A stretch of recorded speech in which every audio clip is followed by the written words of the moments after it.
Hello everyone, good morning. আজকে দেখো চা দিয়ে শুরু করলাম, এই যে। আর ছেলেদের রুটি আর আলু ভাজা দিয়ে দিয়েছি, তাই আমিও কিন্তু একটা রুটি আলু ভাজা নিয়ে বসে পড়েছি। সকালবেলা এখন খাবো, খাওয়া দাওয়া করে তারপরে সমস্ত কাজ বাজ শুরু করব। প্রথমে চা দিয়ে শুরু করলাম। বা দেখো, চাটা কিন্তু দারুণ খেতে, চিনি ছাড়া এরকম সুন্দর সুন্দর চা সকালবেলা।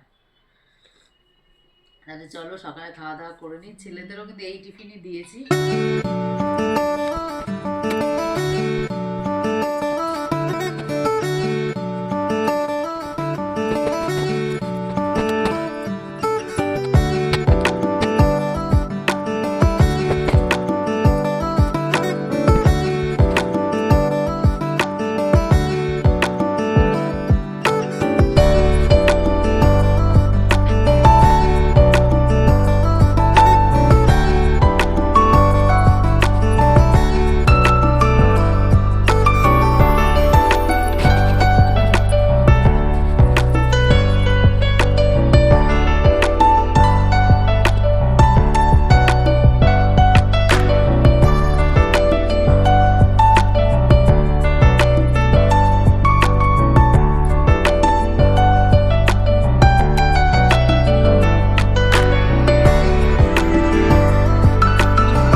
তাহলে বিছনা একদম রেডি, সুন্দর করে গোছ গাছ হয়ে গেছে।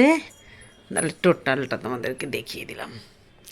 বিছনা একদম টান টান করে না যতক্ষণ গোছাতে পারছি আমার শান্তি নেই, একদম টান টান হয়ে গেছে।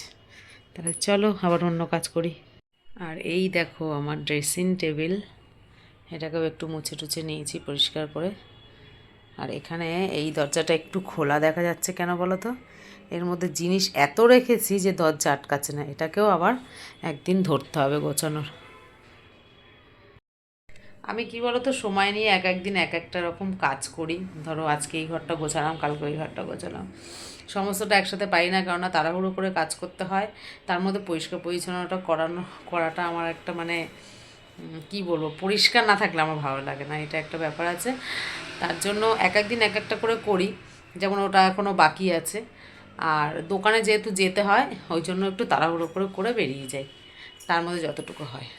চলো, বেলকনিটা একদিন ধরবো আর একটু সুন্দর করে গোছগাছ করব। আজকে বেলকনির নিচটা পুরো ধুতে হবে, একদম জল ঢেলে ভালো করে ধুয়ে দেবো।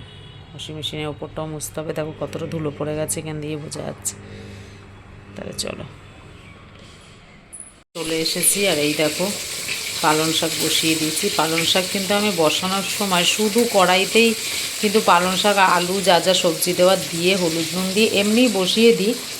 পরে আমি এটাকে যখন আবার ফোড়ন দেবো, তুলে এটাকে শুকনো লঙ্কা, তারপর পাঁচফোড়ন হোক বা বেশিরভাগ সর্ষেটাই দেওয়া হয়, সর্ষে ফোড়ন এইভাবে কিন্তু রান্না করি। দেখো জলের মধ্যে শুধু বসিয়ে দিয়েছি, এটা সিদ্ধ হবে ভালো করে, তারপর আমি জাস্ট ফোড়ন দিয়ে দেবো, রান্না হয়ে যাবে।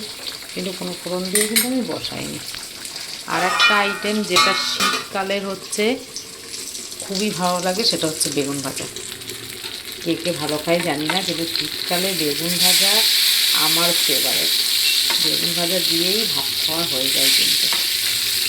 তাই একটু বেগুন ভেজে নিচ্ছি।